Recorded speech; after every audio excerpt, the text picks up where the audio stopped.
Olá, pessoal. Bom dia. Vamos para nossa segunda aula, tá? Leitura e produção textual. E vamos lá. Leitura e produção textual. O que é que eu preciso inicialmente compreender disso? Que para uma boa leitura e uma boa produção textual, eu preciso de coesão e coerência. Gente, isso é fundamental. Eu vou explicar direitinho o que é cada coisa, tá certo? Isso é de extrema importância na construção de cada texto, de cada frase, de qualquer coisa.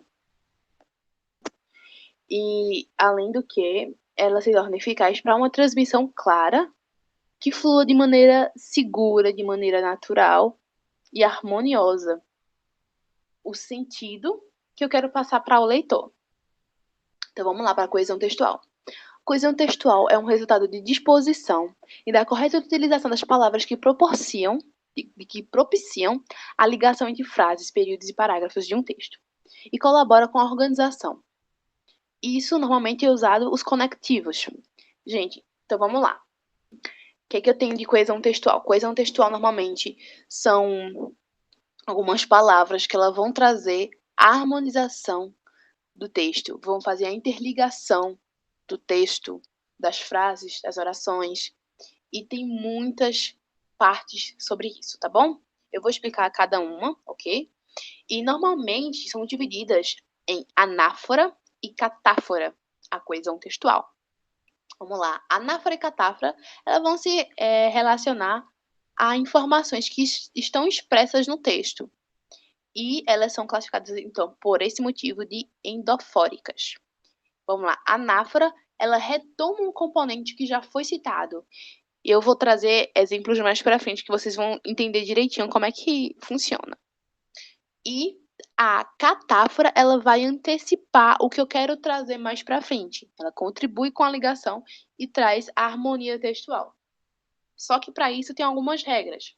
Tem a pessoal, a referência pessoal. A referência pessoal, ela é a utilização de pronomes possessivos e pessoais. Então, por exemplo, Cláudia e Rodrigues casaram. Eles são pais de Luiz e Juan. Eles quem? Eles, Cláudia e Rodrigues.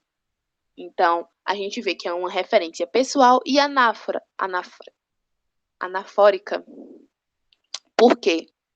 Porque ela está fazendo uma referência a algo que já foi citado. O que foi citado? Cláudia e Rodrigues. Então, referência pessoal e anafórica, ou anáfora. Temos a referência demonstrativa. Então, logicamente, demonstrativa pelo próprio nome, né? Ela vai estar utilizando os pronomes demonstrativos e advérbios. Então, temos o exemplo. Fiz todas as tarefas, com exceção desta, levar o lixo para fora. Por que demonstrativo? Porque, gente, é o que, ó, desta, ele está demonstrando o que é que ele não fez, qual das tarefas que ele não fez. E catafórica, ou catáfora, porque ele está antecipando o que vai vir. Desta, estou antecipando aqui depois, ó, levar o lixo para fora, tá bom? Então, vamos lá, referencial. As regras referenciais, temos pessoal, demonstrativa, tá bom? Comparativa. Esta comparativa, ela vai estar tendo a utilização de comparação entre semelhanças. Isso aqui, acho que deu para todo mundo compreender, né? Acho que isso aqui é muito fácil. Normalmente, isso aqui a gente acaba fazendo sem ter noção de que está realmente utilizando dessas referências. Isso aqui é algo meio que natural, tá bom? Então, tô passando porque vai que caia, né? Vai que caia alguma questão sobre isso, você já tem uma noção do que é. Então, a comparativa aqui, eu estou utilizando de semelhanças. Um exemplo é, mais um dia igual aos outros. Igual aqui, ó. Essa palavrinha igual que eu vou estar utilizando para ligar mais um dia igual aos outros. Esses outros aqui. Outros são o quê? Outros dias. Então, é comparativa, porque eu estou comparando que esse dia está sendo igual a todos os outros. E endofórica, por quê? Porque eu estou citando algo que já foi citado. Aqui, ó, outros dias, certo? Vamos lá. Tem a substituição também. Substituição, gente, isso aqui também acaba sendo bem fácil, tá? Que é substituir um elemento nominal, verbal, frasal por outro, para que evite repetições. Até foi um exemplo que eu dei, né? Vamos sair com Paulo e Ana amanhã. Mas vamos primeiro. Eles irão se atrasar. Eles quem? Paulo e Ana. Para eu não ter que repetir de novo os nomes dele, eu trouxe aqui eles. Então, substituir. Porque vamos lá. Vamos sair com Paulo e Ana amanhã. Mas vamos primeiro. Paulo e Ana vão se atrasar. Irão se atrasar ou vão se atrasar?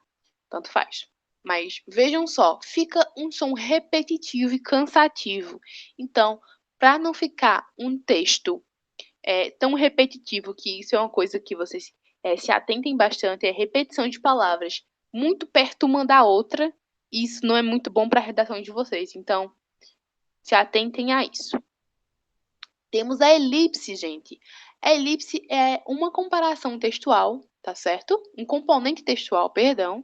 É um componente textual que quer que ele está aqui omitido na frase. Seja um nome, seja um verbo, mas ele está omitido. E a gente percebe que ele está omitido, a gente tem uma noção. Então, temos lá. Temos ingressos a mais para o concerto. Você os quer? O que ele está me oferecendo? Os, se atentem aqui. Os, você os quer. Ingressos, masculino, é um substantivo masculino ou feminino? Masculino. Então, aqui, ó, referencial aos ingressos. Aqui só teria como ser masculino. Se fosse um referencial feminino, temos ingressos a mais para o concerto. Você as quer? As o quê? O que é que você está me oferecendo? Caberia uma pergunta aqui. Mas como eu usei os para referenciar corretamente, eu estou entendendo implicitamente que aqui estaria a palavra ingresso. Mas eu não estou usando ingressos por quê? De novo, evitar repetição. Evitar que fique algo cansativo. Temos agora a conjunção. Gente, conjunção, isso aqui é o básico do português, tá certo? Acho que todo mundo compreende, mas vou abordar mais um pouquinho, que as conjunções, elas são para justamente estar fazendo essa relação de ponte entre as orações. Temos um exemplo aqui. Nós não sabemos quem é o culpado, mas ele sabe. Esse mais aqui, ele vem, é uma conjunção adversativa. Tá estabelecendo aqui uma ponte e uma interligação entre a primeira frase e a primeira oração. Nós não sabemos quem é o culpado, mas ele sabe. Outra coisa pode ser, por exemplo, Joaquim foi ao mercado e em seguida foi para casa. Esse ele seria uma conjunção aditiva, porque eu estou somando, ele fez isso e também isso. Então, há várias conjunções que elas vão estar tendo essa função. Temos ainda a coesão lexical. E esta, ela vai estar sendo justamente a substituição de palavras por algo que seja do mesmo sentido lexical, do mesmo campo lexical, que são sinônimos, hipernônimos, nomes genéricos, certo? Beleza, vamos lá. Por exemplo aqui. Aquela escola não oferece as condições mínimas de trabalho. A instituição está literalmente caindo aos pedaços. A gente sabe que instituição estaria se referindo à escola aqui. Então, eu substituí a palavra escola por uma outra, por instituição. Então, tudo isso aqui a gente vê que tenta evitar ao máximo a questão de repetições, porque é muito ruim você ler um texto cansativo, porque ele está lá constantemente fazendo utilização das mesmas palavras. Vamos para a coerência textual. Já a coerência textual é a relação lógica das ideias. É um texto que decorre da argumentação. Então, aqui é um fator muito interessante que você esteja ciente da argumentação que está usando, do conhecimento que você quer passar e transmitir ao leitor. E, normalmente, acontece que a gente acaba, sem ter noção, né, fazendo textos contraditórios e redundantes, que as ideias iniciadas não condiz com as que estão sendo concluídas. Eu ir de encontro, só que eu tento fazer uma análise, uma frase, corretamente, mas no final eu contradigo o que eu falei no começo. Então, não tem como coexistir. Você olha, por exemplo, ele é vegano, mas gosta de comer carne. Onde está a coerência textual? Não tem. Por quê? Porque automaticamente, se ele é vegano, ele não come carne. Então, não pode. E um outro fator também é que na coerência textual, a gente pode estar utilizando de uso de tempos verbais e da emissão de ideias contrárias. E isso aqui é um fator que a gente tem que estar dando uma olhadinha. Vamos lá. Um exemplo aqui. O relatório está pronto, porém, o estou finalizando até agora. Esse aqui é claramente o processo verbal, porque como é que ele está acabado e ele está inacabado ao mesmo tempo? Tá vendo a contradição da palavra? Esse aqui foi o exemplo que eu dei do vegetariano, mas consegue entender? E tem alguns fatores de coerência. Esses fatores de coerência acabam sendo bem tradicionais, a gente acaba não percebendo. Mas, primeiramente, vou falar um pouquinho sobre o desconhecimento do mundo. Esse conhecimento do mundo é algo que já está intitulado, que a gente já conhece, a gente já tem noção. Que no momento que você lê uma frase, você vai notar na hora, opa, peraí. E isso tá errado porque já foi intitulado, é algo meio que você já sabe, é algo que já está adquirido, que de acordo com o processo que você vai tendo de crescimento, essas memórias elas vão ser arquivadas. Um exemplo aqui é peru, panetone, frutas e nozes, tudo está a postos para o carnaval. Peraí. Peru, panetone, frutas e nozes, isso aqui claramente é o que está se relacionando à celebração natalina. Então a gente, no momento que vê, peraí, como assim? Pro carnaval, normalmente carnaval é o quê? Cerveja, é carne, é algo mais voltado, né, para uma tradição carnavalesca. E aqui é uma tradição totalmente natalina. Então a gente, no momento que lê essa frase, a gente nota que ela tá sem coerência. E isso aqui é um conhecimento que eu tenho, um conhecimento que eu construí ao longo da minha juventude, ao longo da minha vida.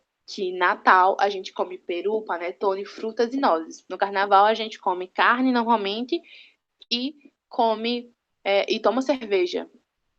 Temos as inferências. As inferências elas são normalmente pressupostas que o interlocutor tem, que é partilha de conhecimento. Então, é algo que a gente adquiriu através de conhecimentos. Então, um exemplo é: quando chamar para jantar, não esqueça que eles são indianos. Como assim? Não esqueça que eles são indianos. Por que isso? Porque se eu tiver um conhecimento sobre a cultura indiana, eu vou saber que eles não comem carne de vaca. Então, a inferência é justamente isso. É uma ideia que eu tenho a partir do conhecimento que eu adquiri. Esse conhecimento que eu adquiri, aqui, eu não vou saber se eu não tiver conhecido a cultura indiana. Se uma pessoa, vamos lá, estou conversando com o meu amigo, a gente vai fazer um jantar para os nossos novos amigos que acabamos de conhecer. E ele fala, vamos chamar Talila e Paola. Vamos chamar Talila e Paola para jantar. Mas ele olha para mim e fala, olha, não se esquece que eles são indianos, tá bom? Tá, beleza. O que é que tem? Se eu não souber que os indianos não comem carne de vaca, através do conhecimento que eu adquiri, e essa frase não vai fazer sentido para mim. Estão entendendo? Vamos lá. Fatores de contextualização. Esse aqui eu preciso, pelo próprio nome já diz, né? Eu preciso de uma contextualização, de uma clareza. E normalmente isso aqui é uma introdução para alguma notícia, para alguma mensagem. Um exemplo é: está marcado para as 10. Alguém chega para mim, está marcado para as 10. O que é que está marcado para as 10? Então, este está marcado para as 10 é uma introdução, tá bom? É uma introdução para a notícia que vem, para uma mensagem que ele vai me abordar. Temos também as informatividades. As informatividades é basicamente algo que deixará o texto mais rico. Só que tem que tomar cuidado, porque normalmente pode se expressar o óbvio. Eu expressando o óbvio, o texto vai perder totalmente a credibilidade e vai ser totalmente desvalorizado. Então, por exemplo, o Brasil foi colonizado por Portugal. Eu chego numa redação e jogo essa frase: o Brasil foi colonizado por Portugal. Isso aqui seria uma informação básica. Essa informação básica não vai trazer agregação para o meu texto e ele vai perder a credibilidade, vai ser desvalorizado. Então, a informatividade tem que tomar cuidado com isso. Cuidado com o que é óbvio, para você não insistir numa informação que ela não vai agregar no texto. E temos os princípios básicos. Gente, os princípios básicos, eles vão estar aqui, ó. Princípio da não contradição. Não trazer ideias contraditórias, como eu expliquei. Princípio da não tautologia, que é ideias redundantes. Eu falar a mesma coisa, por exemplo, subir para cima, descer para baixo, certo? E princípios da relevância, ideias que se relacionam. Então, tem que trazer a relevância, não focar demais no óbvio e acabar estragando o texto, né? E vamos lá para a interpretação textual. Gente, para interpretação textual, o que é que eu tenho? Olhar, pegar o texto e olhar. Eu preciso focar o quê? Ó? O que o texto quer me passar? Porque normalmente isso é uma pergunta muito frequente, tá bom? No Enem. Tem um texto lá, ele fala o que o texto quer passar. Então, se atentem a isso. Interpretação textual é justamente focar nesses pontos. Focar também nos personagens. Gente, nos personagens, por que eu botei pronomes? Porque normalmente pode ser que eu acabe citando mais pra frente. Eu começo falando. João foi ao mercado, comprou carne, fez a feira completa. Mas ele esqueceu de comprar. Mas ele esqueceu de comprar as frutas que Paola tinha pedido para ele comprar. Então, ele, quando chega em casa, levou um rela dela. Dela quem? Paola. Então, tem que tomar cuidado, porque às vezes os pronomes acabam num texto muito grande, você acaba se perdendo. E ele fala, o pronome ele do parágrafo tal se refere a quem? Se refere ao quê? Porque nem sempre vai ser uma pessoa. Pode se referir a um objeto, pode se referir a alguma ação que aconteceu. Alguma ação não, mas tipo, vai decorrer depois de uma ação. Então, se atentem aos personagens, se atentem aos pronomes, porque às vezes não vai vir um pronome normalmente como a gente encontra, ele, ela, mas vai vir uma frase, e essa frase vai vir com os, as, e decorrer de uma ação. Aquela ação, ou se não, o, a, né? Ou li, algo que é muito frequente. Então, por exemplo, vem normalmente uma ação e vem um pronome desse, o, a, os, as, ou li, e você acaba se perdendo nessa informação. Então, você tem que se atentar a isso, porque isso também pode vir bem presente no Enem. Então, isso aqui, ó, gente, se atenta a isso. Temos que se atentar também à cronologia, às problemáticas e o desfecho. Gente, por que o desfecho? Porque esse desfecho aqui, normalmente, é o que o texto quer passar. Então, isso aqui, se liga a isso aqui também, que é muito importante. A problemática. O que é que eu quero passar com esse texto? Qual é o problema? Isso aqui também é bem presente. Vamos lá. A interpretação de texto é o elemento-chave para o resultado acadêmico. Isso aqui em qualquer canto. Tanto no vestibular, tanto nas universidades, quanto no ensino médio. A gente tem que se atentar à interpretação do texto. E como é que eu posso melhorar a minha interpretação de texto? Vamos lá, né? Primeiro, ler o texto. Passa o texto pausadamente. Por quê? Porque não adianta a gente pegar um livro, peguei um livro aqui e vou simplesmente ler. Gente, leitura é ler e entender. Não adianta eu pegar um livro, ler as palavras e não entender o que ele está querendo me passar. Eu vou estar desperdiçando meu tempo.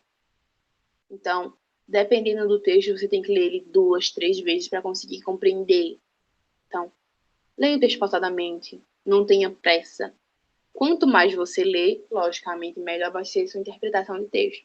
Isso aqui é o que você pode estar fazendo, pelo menos semanalmente, que você vai poder começar a melhorar a sua interpretação de texto. Eu não tenho texto, eu não tenho tempo de fazer semanalmente. Faz pelo menos uma vez por mês. Pega uma redação e esmiuça ela, aquelas redações de nota 1000 do Enem. Tem uma noção do que é que o aluno quis passar, ou se não, tenta ler um livro por mês, ou um livro a cada 6 meses, a 2 meses. Você propõe algo que você consiga fazer dentro do seu tempo que você tem disponível. Porque não adianta dizer que eu vou fazer o Enem e não estudar, gente. O Enem é uma prova, sim, complicada, mas a gente tem que estudar também. Vamos lá. Depois que eu li o texto pausadamente, eu vou reler o texto e marcar as palavras que eu não sei o significado. Por quê? Aquela palavrinha que eu não estou conseguindo identificar o significado dela pode ser fundamental para eu conseguir entender o restante do texto ou para entender aquele período, aquela oração. Pode ser aquilo que falta para eu conseguir compreender a frase. Então, depois que eu separei as palavras que eu não sei, eu vou lá ver o significado de cada uma delas no dicionário e vou anotar. Por que no dicionário, gente? Porque na internet, quando a gente simplesmente coloca lá, a gente pode acabar esquecendo. E por que anotar? A gente anotando, a gente consegue ter mais uma autonomia, a gente consegue ter mais insights. Esses insights vão lembrar a gente mais, porque o cérebro ele consegue compreender mais no momento que você está anotando. No momento que você vai fazer anotações sobre a disciplina, sobre aquela palavra, você consegue fixar mais. Separe os parágrafos do texto e releia um a um, fazendo o seu resumo. Primeiro parágrafo, separei. Beleza, o que é que isso aqui me informou? O que é que eu pude destacar daqui? Qual é a cronologia que eu tirei daqui? Qual é os personagens que eu tirei? O que é que aconteceu? Tem alguma problemática? Tem alguma informação que seja de relevância? Separe e faça um resumo sobre. Lembrando que é resumo, não é copiar e colar. Depois disso, eu elaboro uma pergunta para cada parágrafo e a respondo. E, por fim, eu vou fazer um novo texto com as minhas palavras, mas que mantenha a ideia original do autor. Logicamente que você não vai fazer isso na redação do Enem ou com todos os textos que você tem lá no Enem. Não.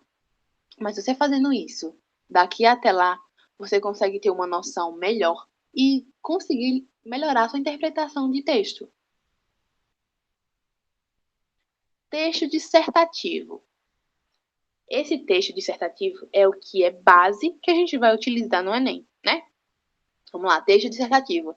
Defende uma ideia, sendo texto argumentativo e opinativo. Exemplo é artigo, resenha, ensaios, monografias. Esse texto dissertativo é o que a gente vai estar utilizando no Enem, como eu comentei. E como bem expresso aqui, eu vou defender uma ideia. Vamos ter lá um tema, por exemplo, o de fake news.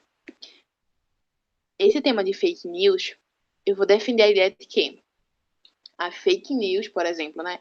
A fake news, ela é um sistema alienador da sociedade brasileira que ele colabora para a criação de uma sociedade ou de uma população deixa eu ver, uma população sem força, uma população sem direitos, sem liberdade. Então, essa é a ideia que eu quero defender. Então, eu não posso, no meio da minha redação, se eu estou defendendo essa ideia e do nada eu vou contradizer ela, peraí. É a ideia que eu escolhi colocar no começo e vou seguir ela até o fim. E eu vou colocar minhas opiniões. Só que eu não posso colocar minhas opiniões em primeira pessoa.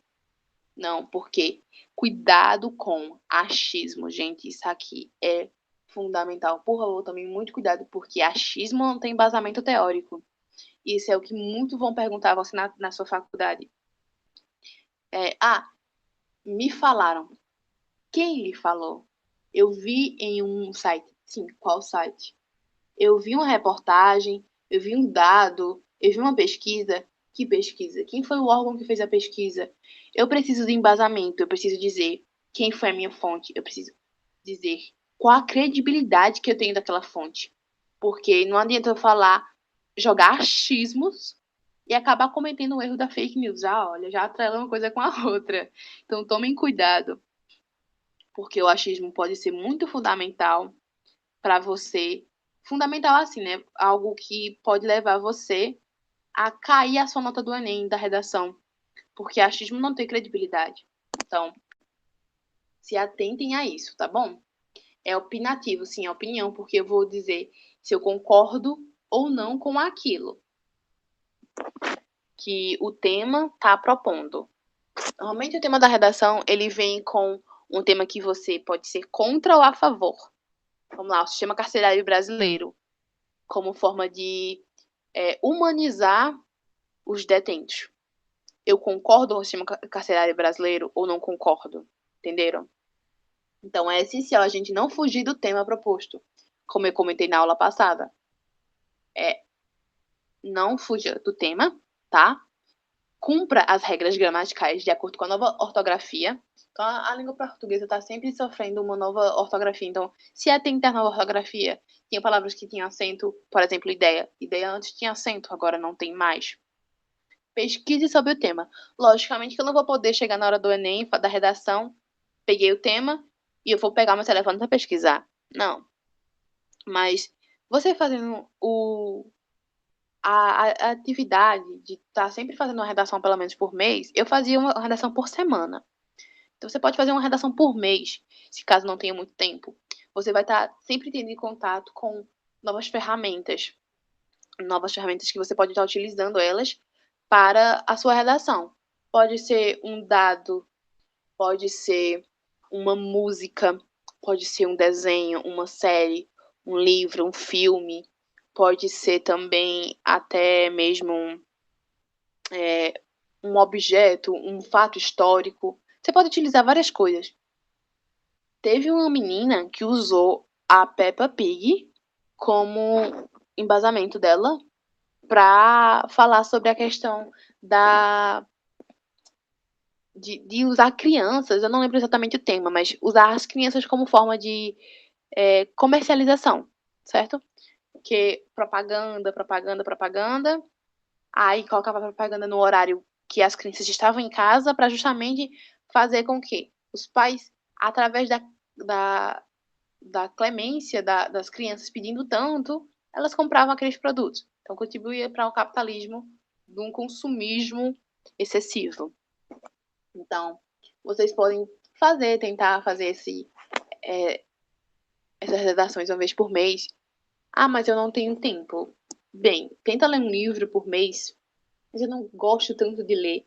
Bem, para você ter embasamento, pode ser uma série, pode ser uma música. Então você começa procurando coisas para você assistir, para você ouvir, que você possa utilizar na sua redação. Tem várias séries que você pode estar utilizando, gente. Tem, por exemplo, os 13 porquês que você pode estar utilizando em relação a suicídio, em relação à depressão. Deixa eu ver o que mais. Tem, ah, tem Elite, mesma coisa, questão de suicídio, depressão também, uma doença, amizade. Gente, tem várias coisas que vocês podem estar utilizando como base. Livros também, por exemplo, o livro a Carta de Amor aos Mortos, muito bom também, dá para utilizar. Vou ver se eu consigo postar na plataforma algumas coisas que eu posso estar passando para vocês, alguns livros, algumas séries que vocês podem estar utilizando para dar para estudar, sabe? Você assiste o filme, assiste o livro e você utiliza ele como fonte de embasamento, não é simplesmente assistir o filme e deixar para lá, você analisa. Se eu não me engano, eu acho que o filme se chama Rogai por Nós, eu não tenho certeza, vou confirmar depois. Mas que ele fala sobre o extremismo religioso, muito interessante também. Então, temos lá, continuando aqui, né? A coerência é uma característica textual que se relaciona com o contexto. Isso aqui a gente bem abordou, tá certo? Então, coerência e coesão é também fundamental, tá certo? Para um bom texto. Então, temos o sentido lógico da coerência e temos a coesão, que é justamente utilizar as palavras, as regras gramaticais corretas para dar sentido entre as frases, entre as orações. Outra coisa também é o poder da argumentação. Gente, a gente tem argumentação com base. A gente precisa se basear em algo, em algo. Então, por exemplo, eu posso utilizar um fato histórico para começar dando introdução ao meu tema. Essa introdução que eu faço, eu posso, no desenvolvimento, citar ela novamente, esse fato histórico. A Revolução Francesa, pronto. A Revolução Francesa, eu começo utilizando ela no meu texto, na introdução, que ela foi um fator primordial para a conquista do direito a uma educação, que toda a sociedade pudesse estar tendo ela, pudesse estar se inserindo. É a conquista dos direitos, da liberdade, a Revolução Francesa. Acho que eu falei Revolução Industrial, você falou Revolução Industrial, me perdoe. Revolução Francesa. Então, temos a Revolução Francesa como esse marco para a conquista da liberdade. A gente pode estar utilizando isso, gente. Isso é uma argumentação que vai me fortalecer os direitos do homem e do cidadão. Temos a ONU também, que a gente pode utilizar a ONU como referência. A argumentação, a nossa argumentação, ela se fortalece com a teoria, com o embasamento teórico. Então, isso aqui é muito fundamental. Então, sempre que vocês puderem estar tendo contato com livros, músicas, com fatos históricos que vocês possam estar utilizando, gente, pesquisa, porque isso aqui realmente é muito fundamental. Na faculdade é sempre assim. Qual é a fonte que você pesquisou? Qual é a fonte que você utilizou? Na redação não vai ser menos que isso. Eles querem que você argumente, confirme que aquilo que você tem realmente é válido. Eles querem a credibilidade. E vamos lá abordar a introdução. Bem, na introdução da redação, normalmente a gente tem que apresentar o texto, certo? A gente apresenta o nosso texto, que justamente é chamado de uma tese. A gente tem que apresentar uma tese. E a introdução é de total importância para o texto, porque é nele que você vai estar informando o que é que o leitor vai abordar. Você tem que instigar o leitor que aquele seu texto vale a pena ser lido. E normalmente, quando você está lendo, quando o corretor está lendo o texto, se ele não gosta da introdução, ele já não lê com vontade a sua redação. Então, se atenta a isso. Aqui, ó, instigação do leitor. É importante, né, para você pontuar o que vai decorrer no seu texto. E, logicamente, que você não vai trazer uma conclusão na sua introdução, que você não vai trazer todos os pontos, você não vai trazer a problemática inteira na introdução. Normalmente, uma boa introdução é de 3 a 5 linhas no máximo, tá? Vamos lá para o desenvolvimento. Normalmente, como eu falei, são 2 desenvolvimentos, desenvolvimento 1 e desenvolvimento 2. Para cada qual você coloca uma problemática. Então, você começa, né? Primeiramente, gostaria de abordar o descaso do sistema público, o descaso que a sociedade tem frente a essa temática. Aí, em segundo plano, primeiramente, em primeiro plano, sabe? Utilize esses conectores. Conectores muito bons para dar introdução ao desenvolvimento. Então, após escrever a introdução, a gente vem para o segundo momento, que é produzir o texto. E é aqui no desenvolvimento que você vai argumentar. Você expõe as problemáticas no desenvolvimento. Você argumenta, traz o seu embasamento. Ah, mas de acordo com o IBGE, tantos por cento da população brasileira ainda estão em situação de miséria, vivendo na rua, vivendo sem ter o que comer. Então, a gente tem aqui que argumentar, trazer nossa opinião e fazer a reflexão do tema abordado. E, por fim, a conclusão. Na conclusão, a gente não traz nada novo. A gente simplesmente vai trazer a solução para o problema. Um adendo. Problema que a gente colocou na conclusão. Na conclusão, não, no desenvolvimento. A gente não vai resolver o problema de uma coisa que talvez esteja nos textos de apoio. Não. A gente tem que trazer uma conclusão para o problema que a gente abordou. Se eu trouxe que o problema é a desinformação da população, o que é que eu vou fazer? Uma campanha de conscientização através de palestras escolares que visam a diminuição, sabe? Um horário público nas redes de comunicações, ou se não, se meu público é um público jovem, então um programa de conscientização através das redes midiáticas. Então a gente vai estar sempre procurando uma conclusão, uma solução do problema daquele que eu coloquei no meu desenvolvimento. E um adendo, a gente não vai colocar um problema, uma solução do problema que seja algo mirabolante. A gente tem que trazer uma solução, logicamente, uma solução criativa, mas que possa ser realizada. Eu não posso criar algo que seja totalmente capaz de realmente acontecer essa solução desse problema. E aqui na conclusão eu não vou trazer nada novo. É simplesmente abordar qual foi, parafraseando, tá? Parafrasear não é copiar e colar a mesma coisa. É parafrasear, escrever com outras palavras os problemas que eu citei no desenvolvimento e resolvê-los. Então, na minha conclusão, eu vou trazer, normalmente se usa quem, por quê, como e para quê. Aborda esses 4 pontos para sua conclusão, sua boa conclusão. E outra coisa, foi uma orientação que eu tive quando eu estava no ensino médio, de uma professora minha. Ela falou assim, normalmente um tempo bom para você fazer uma redação. 1h a 1h10.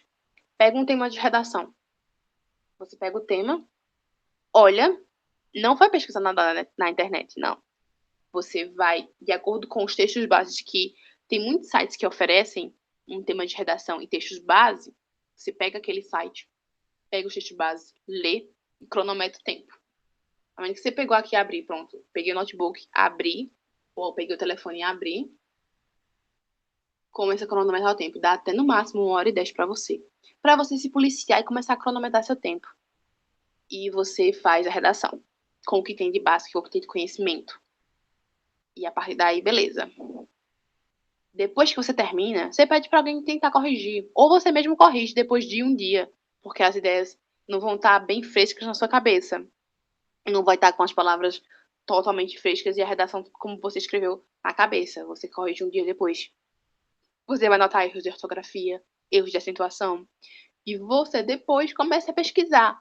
O que eu poderia ter colocado aqui de embasamento? O que eu poderia ter colocado de citação? Eu poderia ter colocado algum fato histórico, algum dado. Você pesquisa e refaz a sua redação. E você compara uma com a outra. Isso aqui é muito bom. E, para finalizar, eu vou trazer essas dicas aqui, tá? Para você escrever um texto bom. Então, gente, mantenha o hábito de leitura e de escrita. Isso aqui é essencial, fundamental. Você não vai saber escrever bem se você não tiver esse hábito. Tenha o conhecimento das novas regras gramaticais. Como eu falei para você, a ortografia brasileira da língua portuguesa ela está sempre em constante mudança, então se atentem a isso aqui. Prestar atenção na grafia, na pontuação, parágrafos e concordâncias. Gente, normalmente é um texto estético também. Não adianta eu fazer um texto com as palavras que eu vou até o final, aí depois eu vou até metade, aí vou até o final, vou até metade, aí metade, final. Tenta manter uma boa aparência do texto também. Se eu comecei a pular um parágrafo, aí tem um espacinho do parágrafo, tenta manter aquele mesmo espaço em todos os parágrafos. Então, queira que não, o texto também é visual. Seja criativo e espontâneo. Não utilize palavras de baixo calão e palavrões. Se distanciar da linguagem coloquial e informal. Tem que prezar pela formalidade. Tem opiniões e faça críticas próprias.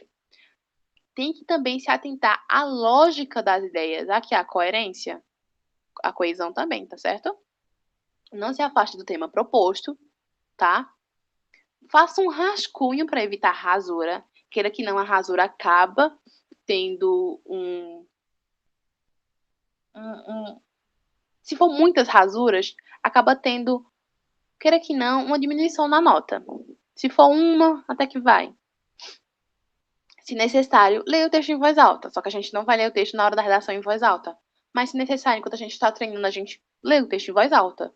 Mas, logicamente, que a gente não vai atrapalhar o nosso colega que está ao nosso lado lendo um texto em voz alta. Cuidado com as repetições de palavras e de ideias. O famoso encher linguiça, falar coisa que não vai contribuir com nada no texto. Isso também não é muito bom. Não utilize palavras ou expressões que não conheça. Gente, tem muita gente que tenta colocar o texto com palavras cultas, com palavras rebuscadas. Minha gente, se você encher o texto demais com palavras cultas e rebuscadas, não vai adiantar de nada. Vai diminuir sua nota. Por quê?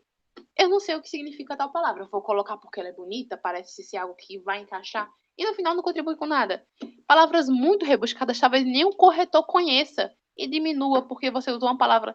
Nada tá um texto formalzinho, legal. E nada uma palavra totalmente pá, inusitada que não se tem no cotidiano, não se tem nem conhecimento do que significa. O corretor vai saber que você tentou rebuscar o texto pra nada e vai saber que você não, nem você sabe direito o que significa essa palavra e vai diminuir sua nota. Pode até acontecer com ignorante. Ah, você pensa que o ignorante é uma pessoa bruta, mas tem o ignorante, por exemplo. Eu sou ignorante em relação à física. Eu não tenho conhecimento, muito conhecimento em relação à física. Ignorante também significa o não saber, tá entendendo? Pode ser que acabe tendo confusões. Se a palavra tiver um duplo sentido assim, tente evitar ela também. Se necessário, recorra ao dicionário. Isso aqui é muito bom enquanto a gente está treinando. A gente não vai pegar um dicionário na hora do Enem, né? E, por fim, seja claro e conciso. Gente, isso aqui que eu quis passar para vocês, tá certo? Acho que eu consegui abordar tudo que eu queria, tá bom? Como eu falei na aula passada, qualquer coisa, qualquer dúvida que vocês tenham, podem entrar em contato comigo, tá bom? E, bem, respondam os questionários que tiverem.